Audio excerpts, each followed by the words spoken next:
Welcome to Eat, Sleep, Wine, Repeat, a podcast for all you wine lovers who, if you're like me, just cannot get enough of the good stuff. I'm Yanina Dore, your host, brand ambassador, wine educator, and sommelier. So stick with me as we dive deeper into this ever-evolving, wonderful world of wine. And wherever you are listening to this, cheers to you.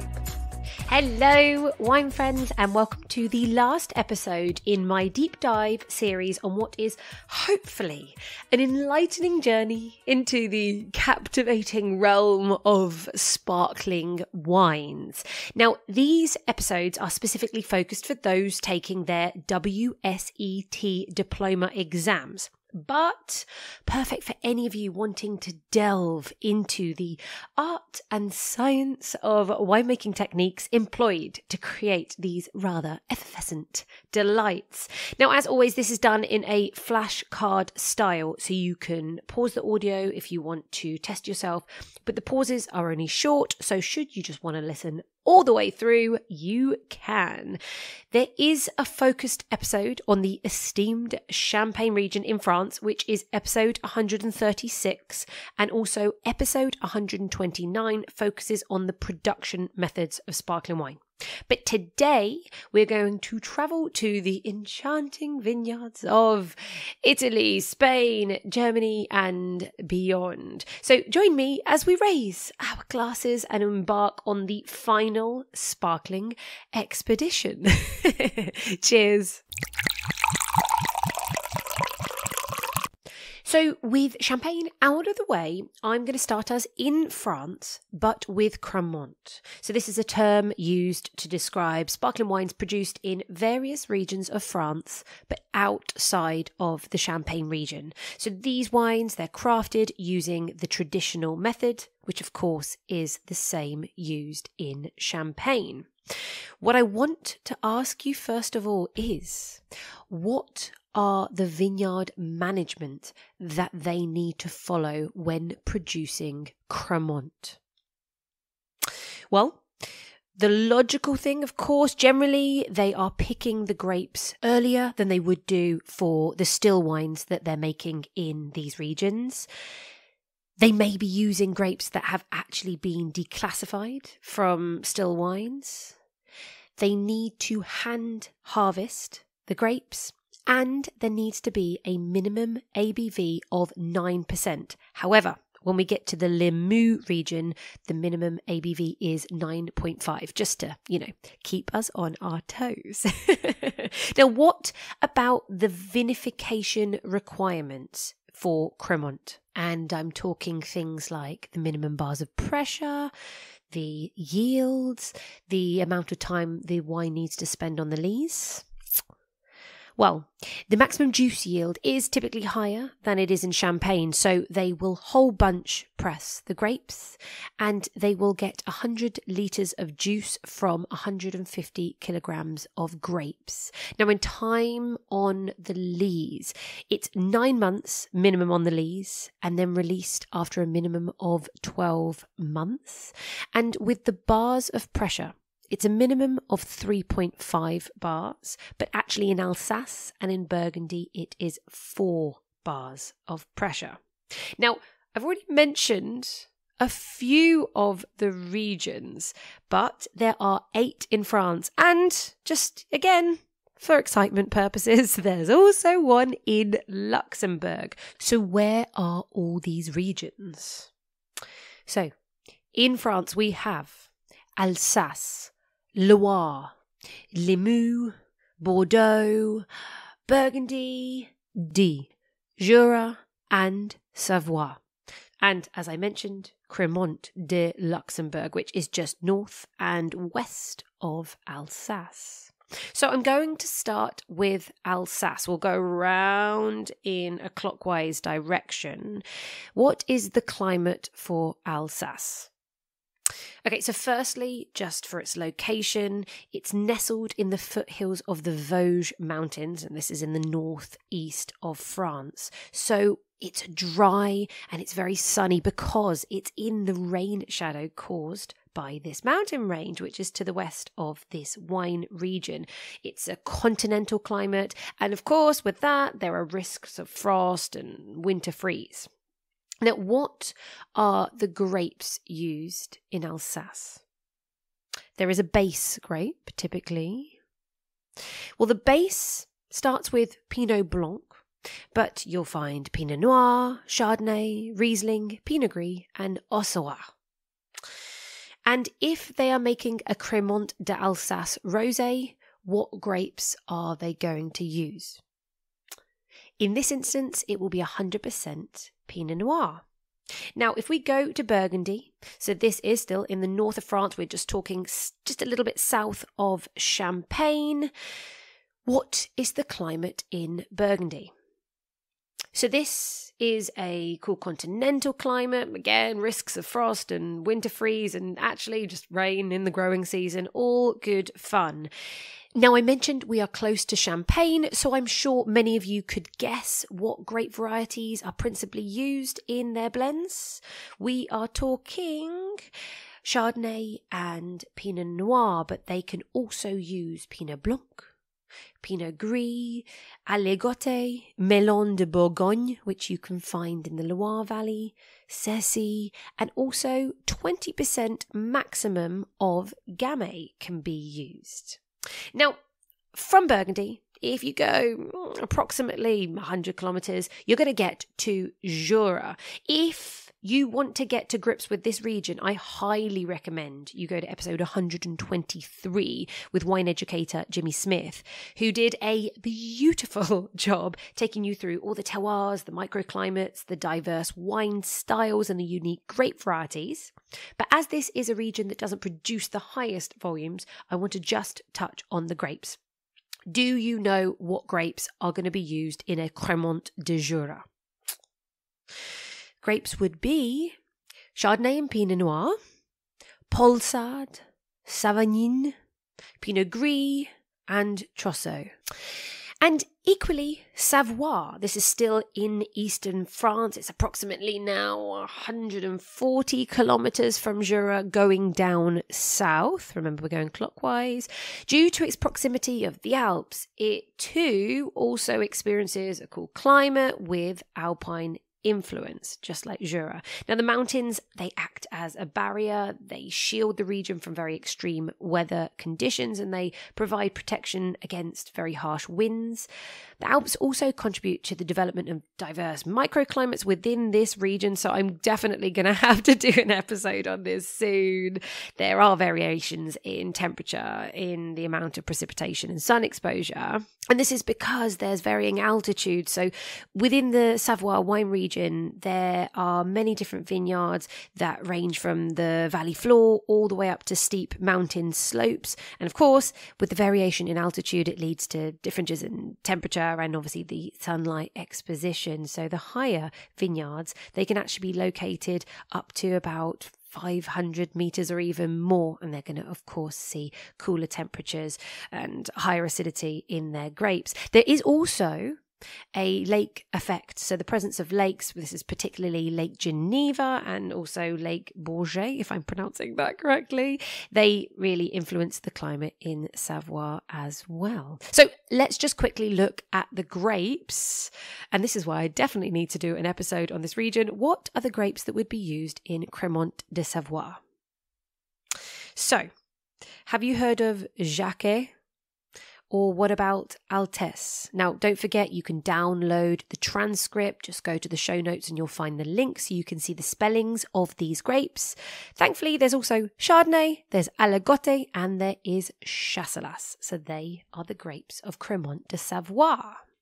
Now, if we head to the Rhône Valley, at the southern point of the northern Rhône, now then if you go slightly to the east by about 50 kilometres, and you tend not really to see this on wine maps of the Rhône Valley, you will find the ancient town of Die, which sits at the foot of the French Alps. And this one is always a little bit confusing. There are 3 Die sparkling wines. So what are they?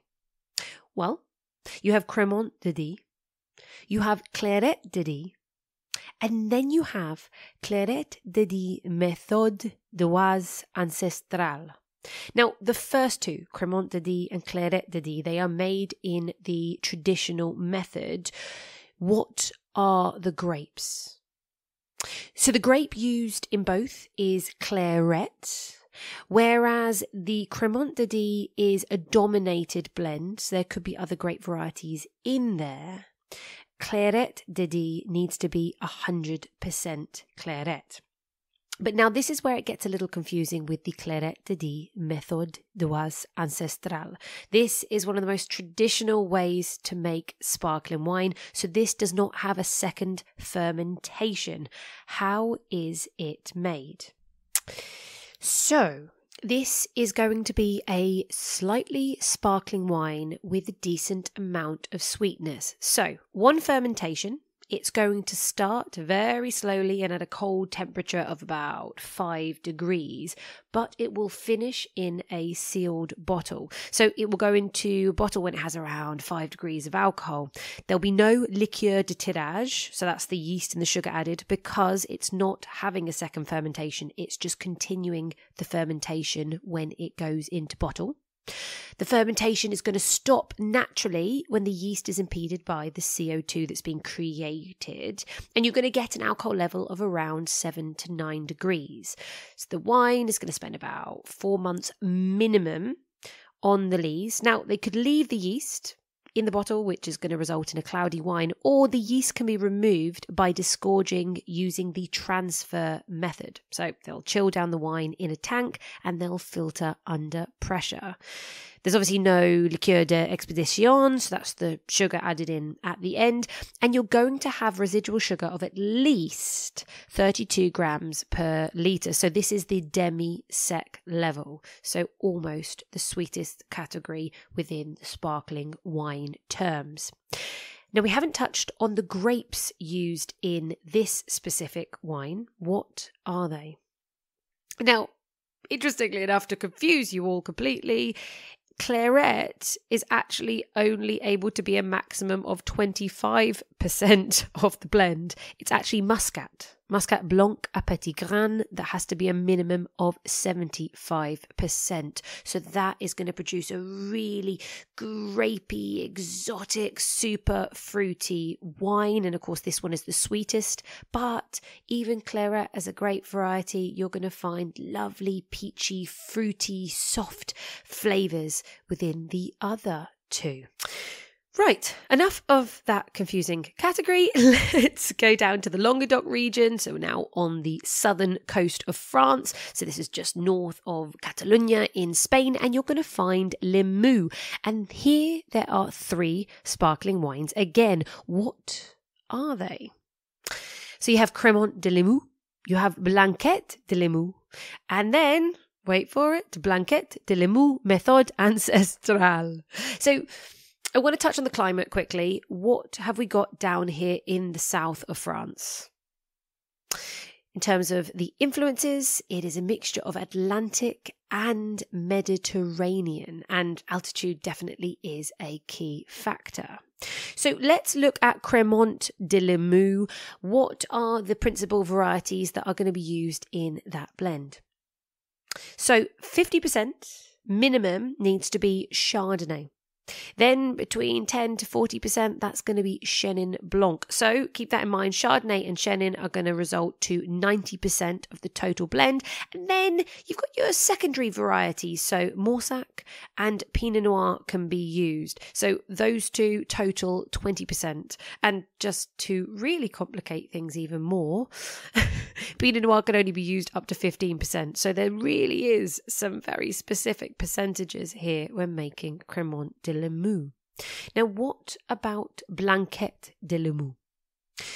Grape varieties are, well, 90% has to be a minimum of Morsac, and then followed by, you can add some Chardonnay and some Chenin Blanc. Now you have Blanquette de Limoux méthode ancestrale. What is the grape variety or varieties used in this blend? The answer is 100% Morsac. Now, what is Blanquette de Limoux method ancestrale in terms of vinification. Now, lucky for us, this is very similar to the method ancestrale of the Clairette de Die. So we are talking fermentation starts in tank. When it gets to about 5-6 degrees, it will be transferred over into a bottle. So of course, again, no liqueur de tirage. They're not adding in sugar or any yeast. It will then finish its fermentation at about 6 or 7 degrees alcohol. And typically the residual sugar is going to be about 50 grams per litre plus. And this wine may be cloudy or clear. Actually, fun fact, the Méthode Ancestrale sparkling wine production method can be traced back to Limoux here. So they were credited with producing the very first sparkling wine, a Blanquette de Limoux in 1531. Now you're going to be happy. We are done with all the crazy different methods, the ancestral methods, and we're going to loop our way going up north a bit more now. So we're going in the southwest part of France, and this is where we're going to find Bordeaux. So what is the climate like in Bordeaux? So it is a moderate maritime climate. It is influenced by its proximity to the Atlantic Ocean and also the Gironde estuary. So let's look at grapes. Of course, the grapes used in Crémant de Bordeaux are those that are used in the still reds and the still whites. But what are they?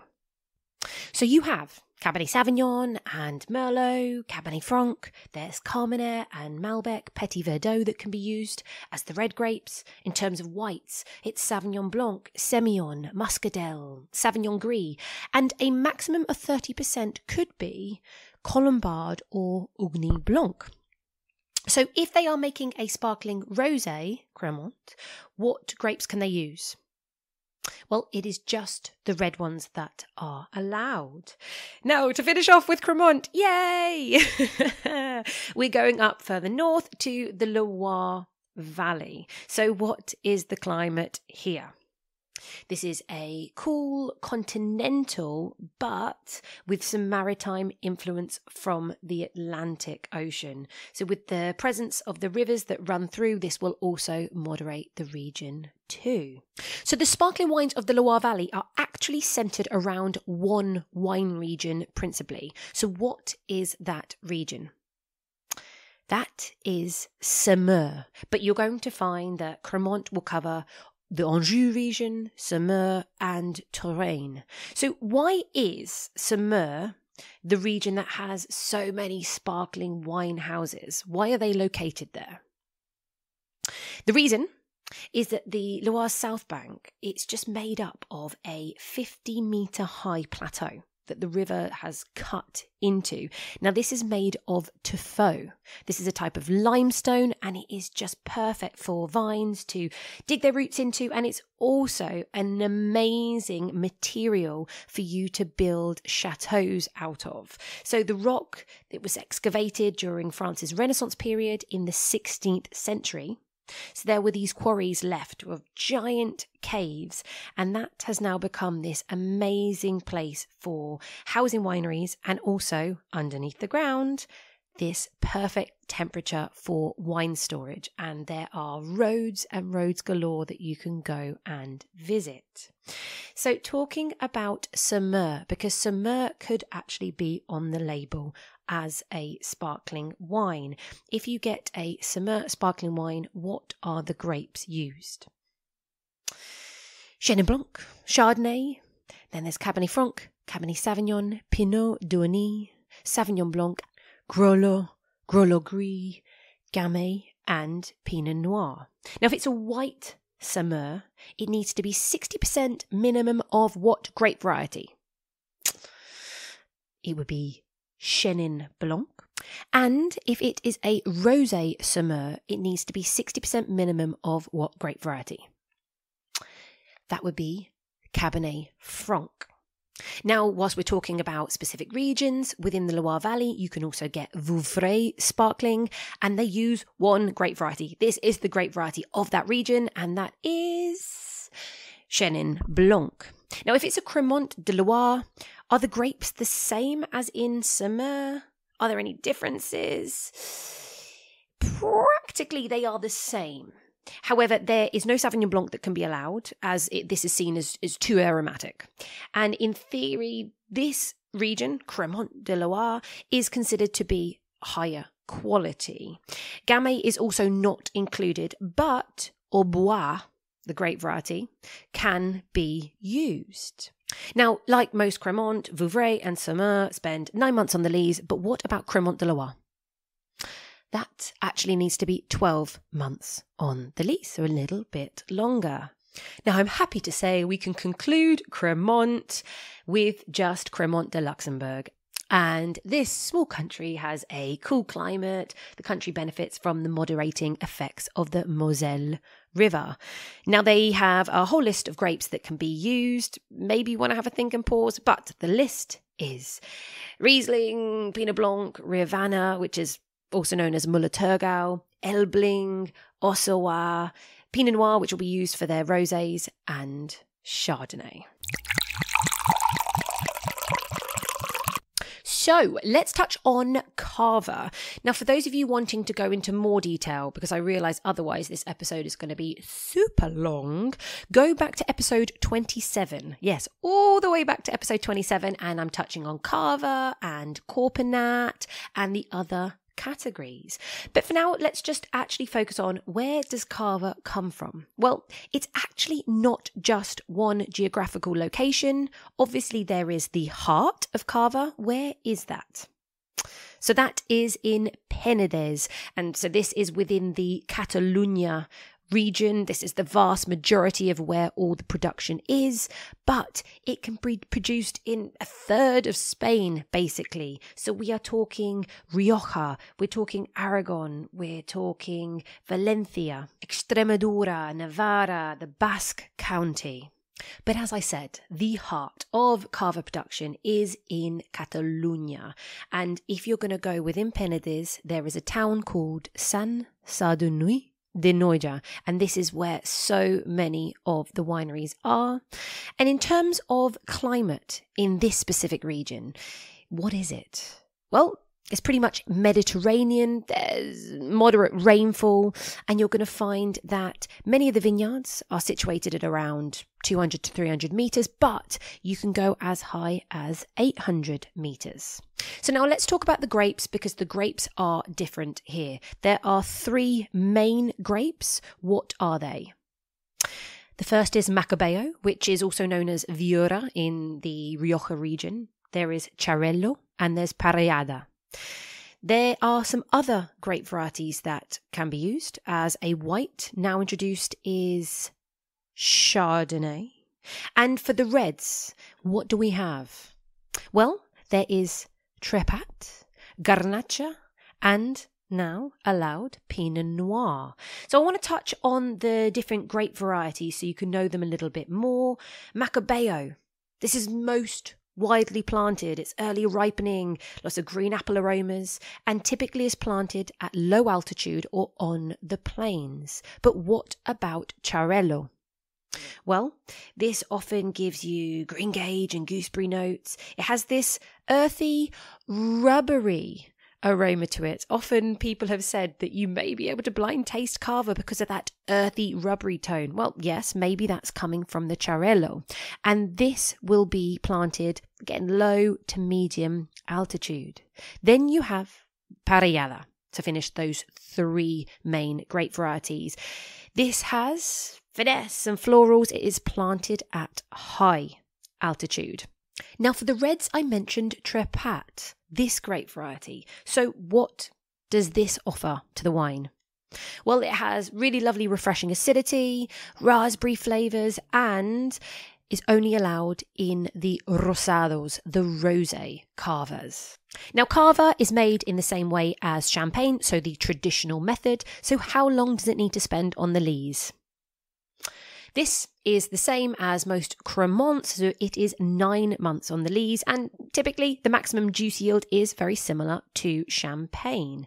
Now, there are Cava categories. Do you know the Cava categories? So there is non-vintage, vintage, there is Reserva, there's Gran Reserva, and there is Cava del paraje calificado, which is a new classification. So let's look at each one. Non-vintage, how much on the lees? As mentioned, it is 9 months. But what happens when it is vintage?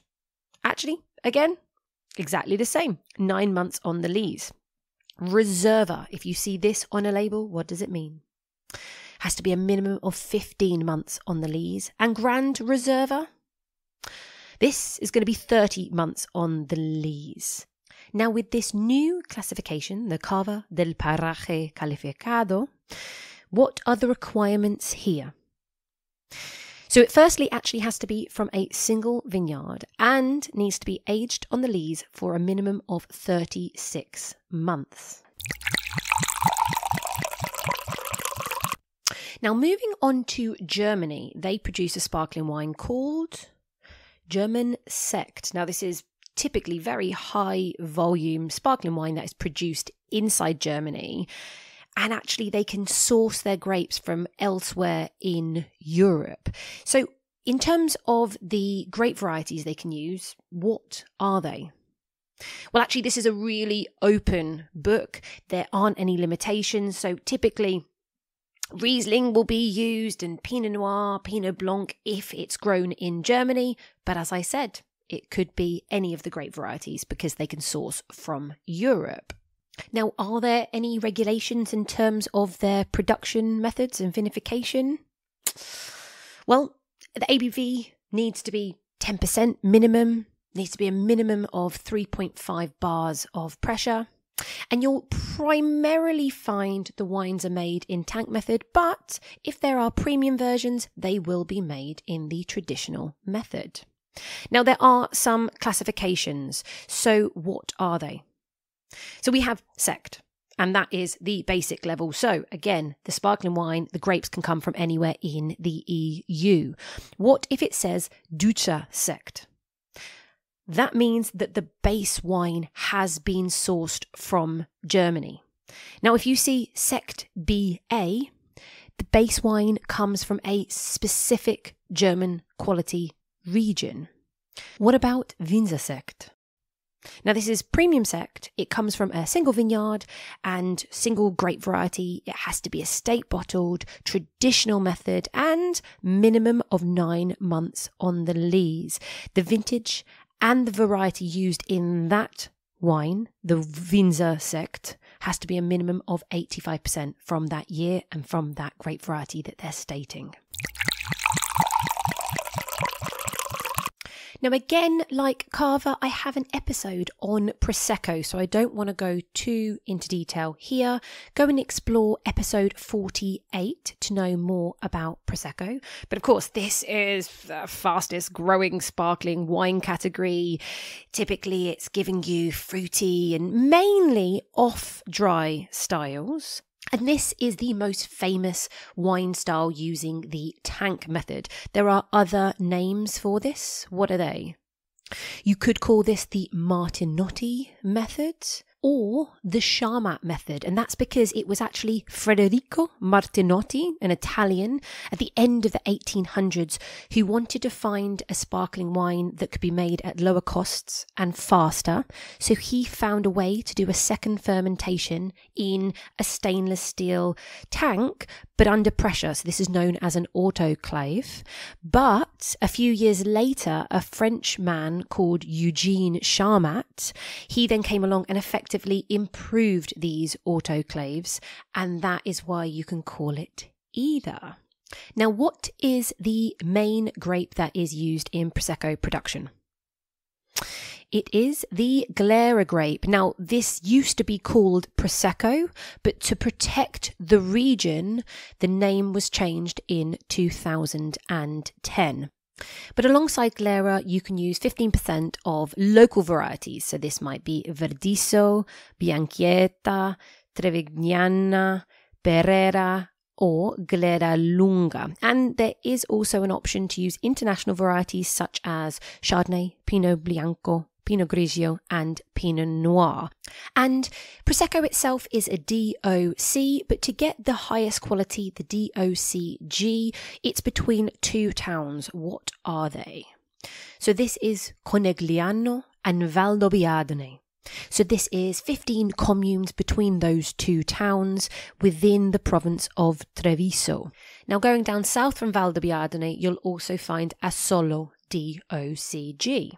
However, the whole Prosecco DOC covers 9 provinces in Veneto and the Friuli Venezia Giulia region in the northeastern part of Italy.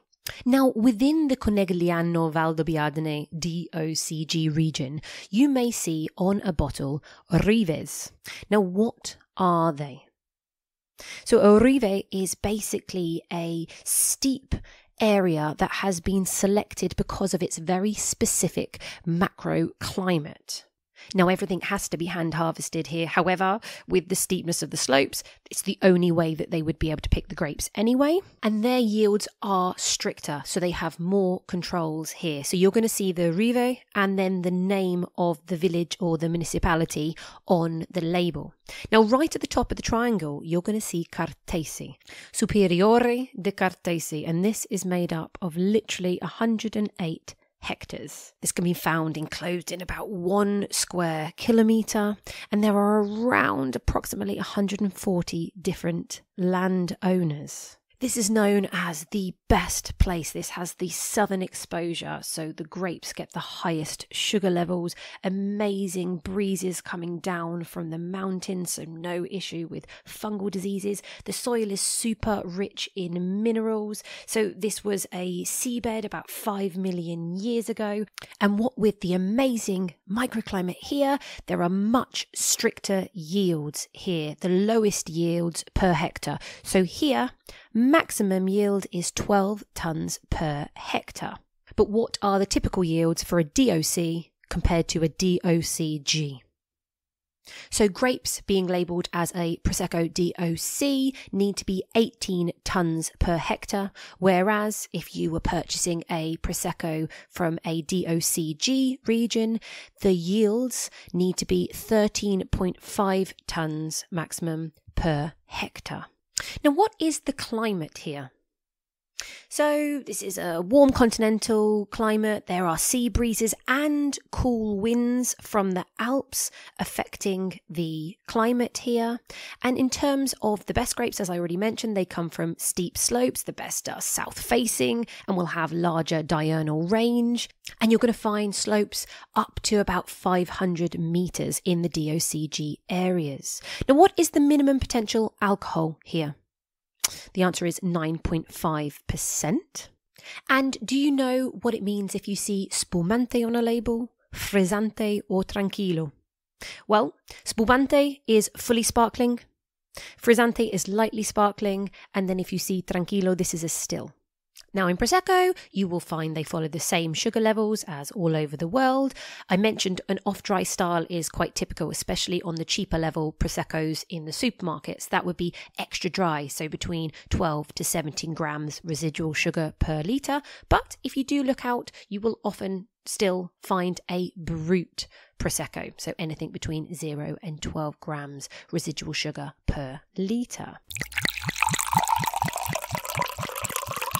So sticking with Italy, we're going to go to Franciacorta, which is a delimited area within the region of Lombardia, and there are 19 municipalities here. Now, what is the climate here? So this is warm, continental. The area is moderated by breezes that come from Lake Deseo. There is a natural amphitheatre at the top of the valley. Now, in terms of the viticulture, so yields and picking with minimum potential alcohol, what are they? So in Franciacorta, it's firstly actually planted high density, so big vines are no longer allowed, and irrigation is only in extremes. The maximum yield is in fact 10 tonnes per hectare, and grapes need to be picked, hand harvested, with a minimum potential of 9.5% ABV. And what about the vinification methods inside the winery? So Franciacorta is made in the traditional method, and actually the maximum juice yields are similar to Champagne. The minimum time that a wine needs to stay on the lees is actually how long? 18 months. And although predominantly you're going to find the dry styles Brut, they can do everything from Brut Nature all the way up. Now, what are the grapes that they are using in this wine? So, Pinot Nero, which is Pinot Noir. It's the way the Italians would say Pinot Noir. Chardonnay and Pinot Bianco. However, this can only be 50% maximum of the blend. The last grape variety that can be used is one called Herbamat. And I apologise because there is no way that that pronunciation is correct. Do check out the show notes. But this is a forgotten grape variety. It's late ripening. It's a white grape variety that's quite neutral with high acidity levels. And since 2017, you've been able to use up to 10% of this grape variety in the blend. Now, for each wine style, what is the aging requirements? So for non-vintage, I've already mentioned, it's 18 months on the lees, but interestingly, 25 months before it can be released. Now, what about Reserva? So this is 60 months on the lees with a release after 67 months. This is really the wine that is at the top of their pyramid. Millesimato. Well, first of all, 85% of the grapes have to come from the specific year, because this is a vintage wine, and it must be 30 months on the lees and 37 months before it is released. Now, have you heard of Satén? If you see Satén on the label, this is a what? So it's a Blanc de Blanc.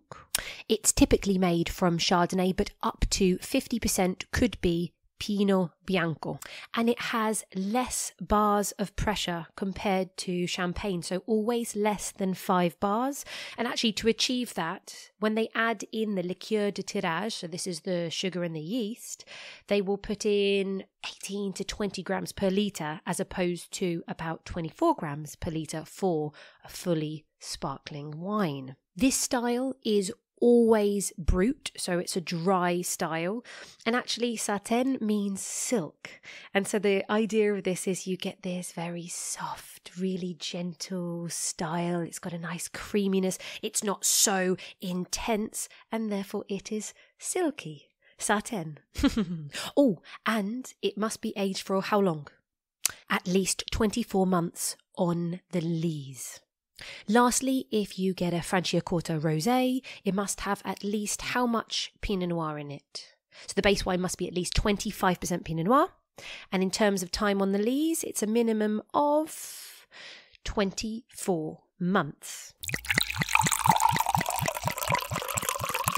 So let's look at Lambrusco, which is the fruffy red wine from Emilia-Romagna, which is in the northern part of Italy.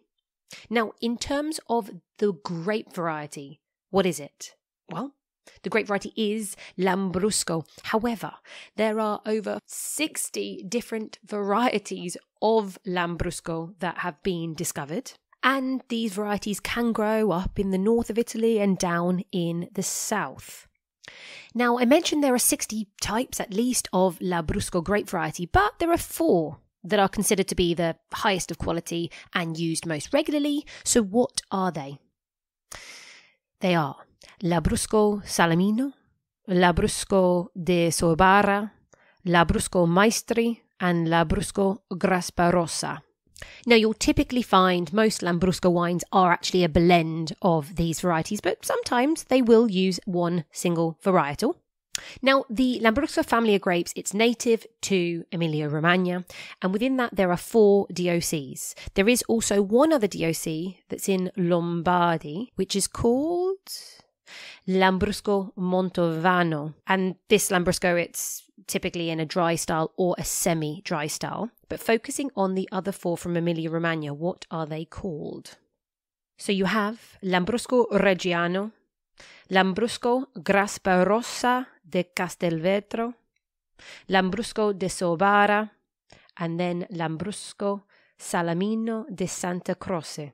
Now, it may not be a surprise that the Lambrusco Grasparossa de Castelvetro is using dominantly Grasparoso grapes. And so this is the wine with the most tannins. It's quite meaty. It's very, very intense. And this comes from the smallest and hilliest of all the Lambrusco DOCs. It's just a really typically dry, full-bodied, and it's very deep purple in colour.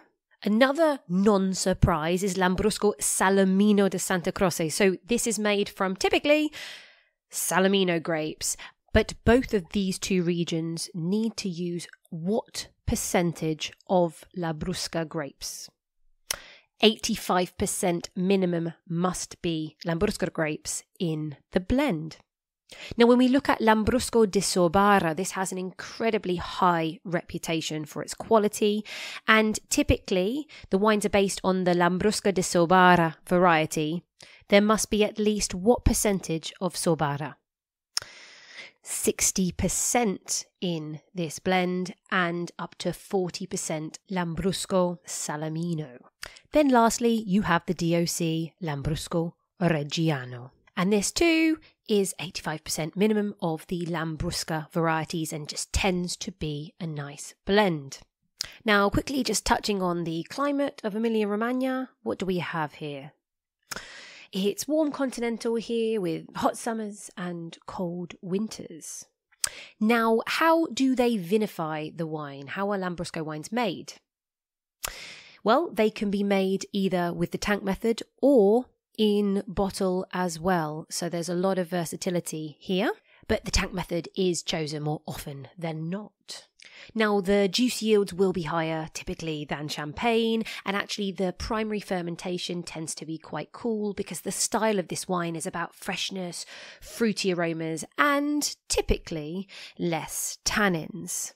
They can also add in RCGM at the end to enhance the sweetness. And sweetness levels, what do you have here? Well, you can have dry styles and you can have sweet styles. Now, as mentioned with Prosecco, you can have spumante or frizzante styles. Typically, as I said, these wines are red, so rosso, but they do also do rosatos, so there are rosés as well. And then you want to be looking out for the sweetness levels, which are secco, semi-secco, amabile, or dolce. Now, as time is of the essence, and when it comes to the rest of the world, there aren't quite the same regulations and there's so many different styles, I'm just going to quickly touch on a few to point out and then leave you all to finish off your research by perhaps purchasing some bottles and trying them yourselves. So in Australia, if you were looking for premium sparkling wines, the cool climate regions like Tasmania, Yarra Valley and Adelaide Hills are great ones to look at. In terms of inexpensive sparkling Australian wines, southeastern Australia simply, or Riverland, Riverina and Murray-Darling. And also Australia is known for sparkling Shiraz wine. So high quality can come from Barossa Valley, McLaren Vale, Clare Valley, Coonawarra and the Rutherglen. Again, the cheaper styles are going to come from Riverland, Riverina and Murray-Darling. South Africa is known for doing Cap Classique, which is their version of traditional method sparkling wines. They have amazing quality and the prices, I think, are some of the best value in the world. I did an episode 51 on Cap Classique if you want to go and investigate there. You have Chilean sparkling wines where they're producing in the cool climate regions like Lleida and Casablanca and Limarí. In Argentina, you had Moet and Chandon set up their first location outside of Europe. And it would be regions like Patagonia down in the south and also the high altitude areas of Mendoza producing sparklings there. If you go across to California, there is the outpost of Champagne House Louis Roederer in the Anderson Valley. So within California, you might want to look at, alongside Anderson Valley, but Russian River and Carneros. And of course, any country with cool climate regions or plantings of Chardonnay and Pinot Noir typically will be making sparkling wine. So I'm going to wrap this episode up.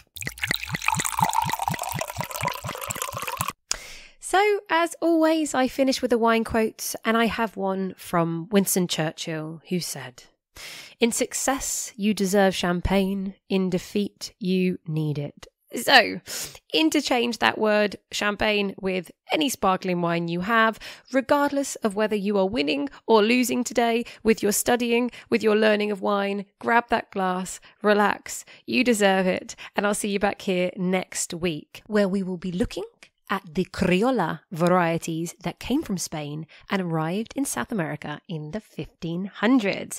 So I hope you're getting value out of these episodes. If you are, please do leave me a rating and a review on Spotify, on Apple Podcasts, or on any app that you're listening to that allows you to do it, because it makes the podcast more discoverable. Share the podcast with your wine-loving friends. Embrace the challenges this week. Conquer all your obstacles. Celebrate in style with a glass of sparkling wine those small victories along the way. And I'll see you back here next Monday. Cheers to you.